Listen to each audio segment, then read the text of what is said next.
तो दोस्तों आज मैं एक्सप्लेन करने वाला हूँ हाल ही में रिलीज हुई एक थ्रिलर स्लैशर हॉरर मूवी को जिसका नाम है द हूट आउल। और हाल ही में मैंने एक्सप्लेन किया है एक हॉन्टेड ब्रिज रियल स्टोरी को। तो अगर आपने वो वीडियो नहीं देखी है तो जाकर जरूर देख लेना, उसका लिंक आपको नीचे डिस्क्रिप्शन में मिल जाएगा। तो चलिए अब बिना किसी देरी के चलते हैं सीधा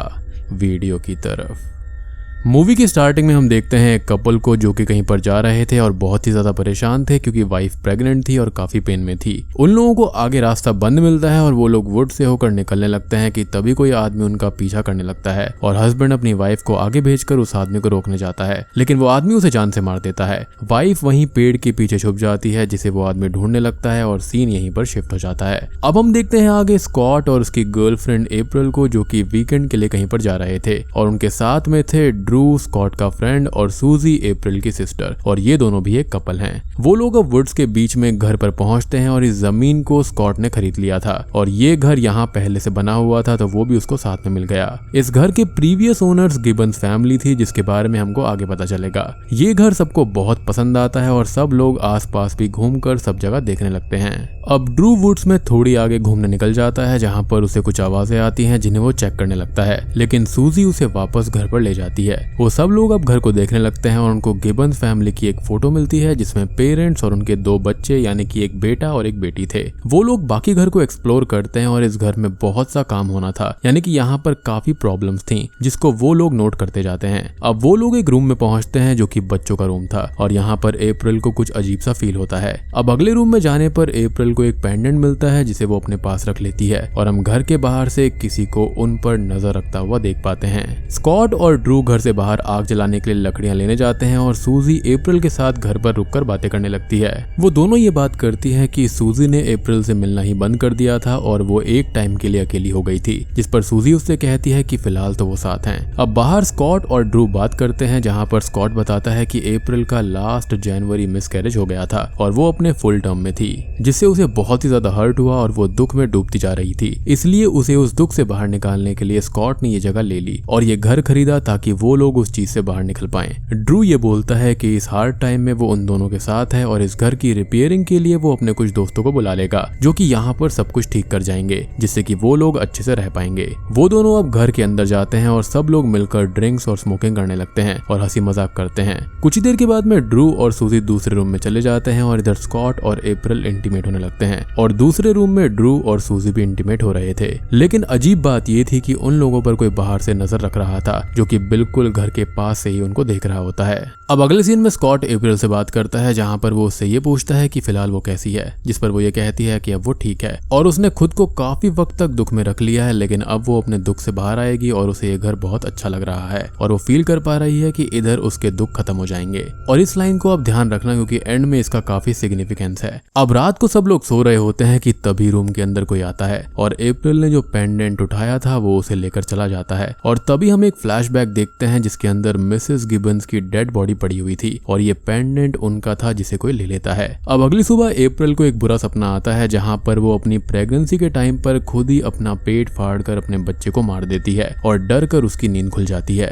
अब तभी उनके घर पर बग्स और हैंक आते हैं जो कि ड्रू के दोस्त हैं जो कि इस घर की रिपेयरिंग का काम करने आए थे और स्कॉट उनसे घर के बारे में डिस्कशन करने लगता है कि कहां पर क्या काम होना है। स्कॉट अब ड्रू, हैंक और बग्स के साथ बाहर जाता है आसपास की जमीन और पास का ही एक वेयर हाउस उनको दिखाता है जहां पर रिपेयरिंग का काम होना था। हैंक पूछता है कि ये घर उसने कैसे खरीदा, तो वो बताता है कि उसने इस घर को ऑनलाइन देख कर ही खरीदा था और ये पिछले 15 साल से खाली था। हैंक ये बोलता है कि ये तो काफी अजीब बात है कि स्कॉट ने सिर्फ ऑनलाइन देखकर घर खरीद लिया, जिस पर वो बोलता है कि उसको काफी अच्छी डील मिल गई थी और यहाँ के रिसेंट ओनर्स घर के बारे में बताना चाहते थे लेकिन उन्होंने दोबारा कॉन्टेक्ट ही नहीं किया और ये ओनर्स मेरे ख्याल से शायद वही लोग हैं जिनको हमने मूवी की स्टार्टिंग में देखा था और शायद से वो लोग मारे जा चुके हैं। खैर वो आगे बोलता है कि असल में ये एक मर्डर हाउस है जिसके बारे में अप्रैल को पता नहीं है और उसे पता चलना भी नहीं चाहिए। यहाँ पर रहने वाली फैमिली का किसी ने मर्डर कर दिया था और बहुत बुरे तरीके से, और उनके ट्विन बच्चे बेटा और बेटी कहीं पर भाग गए थे और फिर किसी को भी नहीं मिले।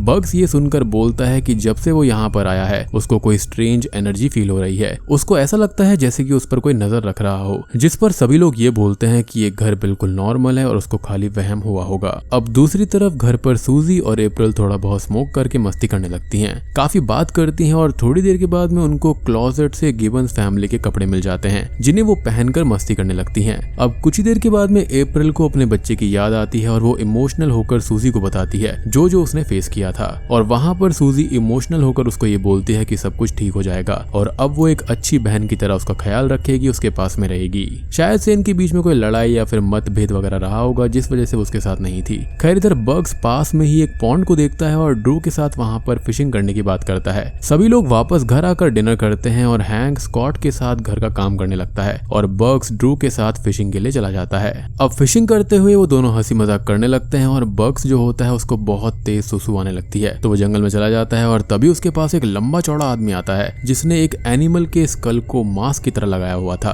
और वो अब बग्स के सर को एक बियर ट्रैप में रखकर उसको फोड़ देता है और उसकी जान ले लेता है। अब बग्स की आवाज सुनकर ड्रू वहां पर आता है और वो आदमी उसे एक चेन से चोक करने लगता है और उसके चेहरे को बीच से अलग कर उसको भी जान से मार देता है। खैर कुछ ही देर के बाद में हैंक और स्कॉट उन दोनों को ढूंढते हुए वहां पर आते हैं और वो लोग उनको कहीं पर भी नहीं मिलते, जिससे वो लोग थोड़े से परेशान हो जाते हैं और हैंक ये बोलता है कि उसको यहाँ पर कुछ ठीक नहीं लग रहा है। अब यहाँ पर काफी समय बीत जाता है और वो दोनों उनको कहीं पर भी नहीं मिलते और वो लोग उनको यहाँ वहाँ ढूंढने लगते हैं और उनके साथ में अप्रैल और सूजी भी थी। वो लोग अब वेयर हाउस के पास में आते हैं और हैंक उन दोनों को कॉल करने की ट्राई करता है और सेल फोन की आवाज उसी वेयर हाउस के अंदर से कहीं से आ रही थी। वो लोग वेयर हाउस में देखते हैं तो वहां पर उनको कुछ भी नहीं मिलता, लेकिन उसके अंदर एक शॉकिंगली एक कंपार्टमेंट और होता है और वहां पर उसको ओपन करने पर उन्हें ड्रू और बग्स की डेड बॉडीज मिल जाती हैं और ये जगह किसी के रहने की जगह लग रही थी। मींस इतने सालों से यहाँ पर कोई इस कंपार्टमेंट के अंदर रह रहा था और घर पर आकर रहने वाले लोगों को मार रहा था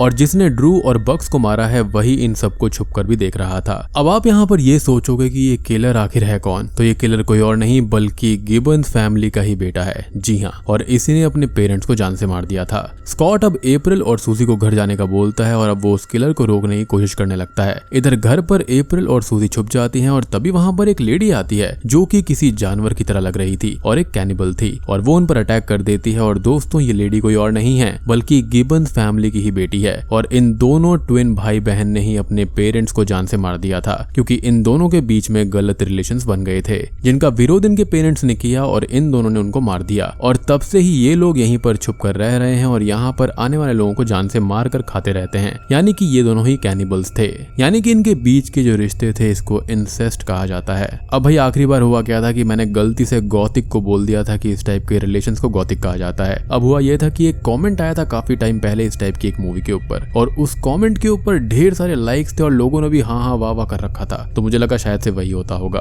but anyway sorry for that thing, अब से ऐसा नहीं होगा। और यहाँ पर इंसेस्ट उस चीज को कहा जाता है जो फैमिली के जो बंदे होते हैं ना उनके बीच में गलत रिलेशन बन जाते हैं। तो यहाँ पर बिल्कुल वही था, यानी कि ब्रदर एंड सिस्टर के बीच में गलत रिलेशन था। ये दोनों शायद से कैनिबल भी थे और इसी वजह से इनके जो पेरेंट्स थे ना उन्होंने यहाँ पर विरोध किया होगा और इन्होंने उनको ही मार दिया और शायद से उनको खा भी लिया होगा। अब वो लेडी यानी कि गिबन्स फैमिली की जो बेटी होती है वो सूजी और अप्रैल पर अटैक करती है और सूजी को जान से मार देती है और अप्रैल पर अटैक करने बढ़ती ही है। लेकिन शॉकिंगली हम ये देखते हैं कि वो लेडी प्रेग्नेंट भी थी जिसको अप्रैल धक्का दे देती है जिससे उसका वाटर ब्रोक हो जाता है और वो बच्चे को जन्म देने लगती है। अप्रैल को उसे देखकर तरस आ जाता है और वो उसकी हेल्प करने लगती है डिलीवरी करने में। अब इधर वो किलर यानी कि इस प्रेग्नेंट लेडी का जो भाई था वो स्कॉट के सर में ड्रिल कर उसको जान से मार देता है और घर की ओर चल देता है। इधर वो लेडी एक बच्चे को जन्म देती है और अप्रैल को उस बच्चे को देखकर अपने बच्चे और मिस कैरेज की याद आ जाती है। अब आपको याद होगा कि मैंने यहाँ पर आपसे एक बात कही थी कि अप्रैल ने इस घर में आने के बाद ये कहा था कि उसका ऐसा फील हो रहा है जैसे उसकी सारी इच्छा पूरी होने वाली है। तो वो करती ये है कि वो उस लेडी को शॉकिंगली मिरर ग्लास से स्टैप करके जान से मार देती है और उस बच्चे को ले लेती है। जी हाँ, यानी कि वो इस हद तक पागल हो गई थी और उसका दुख कम नहीं हुआ था बल्कि वो दब गया था, जो कि अब बाहर आ चुका है। अब तभी वहां पर वो किलर भी आ जाता है जो कि अप्रैल की ओर बढ़ता है, लेकिन तभी पीछे से हैंक आकर उसको स्टैप कर देता है जिससे वो किलर नीचे गिर जाता है। अप्रैल हैंक से ये बोलती है कि ये बच्चा उसका है और वो इस बच्चे को पालेगी और यहाँ पर हम समझ पाते हैं कि वो पागल हो गई है, यानी कि उस बच्चे के लिए वो पूरी तरह पागल थी। और हैंक उसे अपने साथ चलने का बोलता है लेकिन वो मना कर देती है। वो अब वहां से चला जाता है हेल्प लेने के लिए, लेकिन आगे रास्ता बंद था और तभी हम कार के पास में उसी किलर ब्रदर को देखते हैं जो कि हैंक को भी जान से मार डालता है। और यहाँ पर एक चीज और होगी कि उस किलर ने अप्रैल को नहीं मारा होगा क्योंकि वो उसके बच्चे को ही पाल रही है और वो पागल भी हो गई है जिसका ये किलर इस्तेमाल कर सकता है। और मेरे ख्याल से अब शायद से वो उसके साथ ही मीटिंग वगैरह दोबारा करेगा, क्योंकि अप्रैल ने तो क्लियरली बोल दिया है कि अब वो यहाँ से नहीं जाएगी और उस बच्चे को पालेगी। अब भाई बच्चे की माँ मर चुकी है तो टेक्निकली वही उसकी माँ हो गई और ये जो ब्रदर है वो उसका पति है। या फिर यहाँ पर ये हो सकता है कि वो वापस आकर अप्रैल को जान से मार देगा, क्योंकि उसने टेक्निकली उसकी लवर को मार दिया है और उसके बच्चे को ले लिया है, तो हो सकता है कि वो उसको जान से मार दे। एनीवेज अब मूवी का आखिरी सीन यही है कि वो हैंक को भी जान से मार देता है, जो कि समहाउ पहले बच गया था, और बूम, इसी के साथ में ये मूवी यहीं पर खत्म हो जाती है। तो दोस्तों ये थी द हूट आउल मूवी की कहानी। उम्मीद करता हूँ कि आपको ये कैनिबलिस्टिक स्टोरी पसंद आई होगी। पसंद आई है तो वीडियो लाइक कर देना, चैनल पर नए हैं तो सब्सक्राइब कर लीजिए। तो मैं आप सबको मिलता हूँ अगली वीडियो के साथ में, तब तक के लिए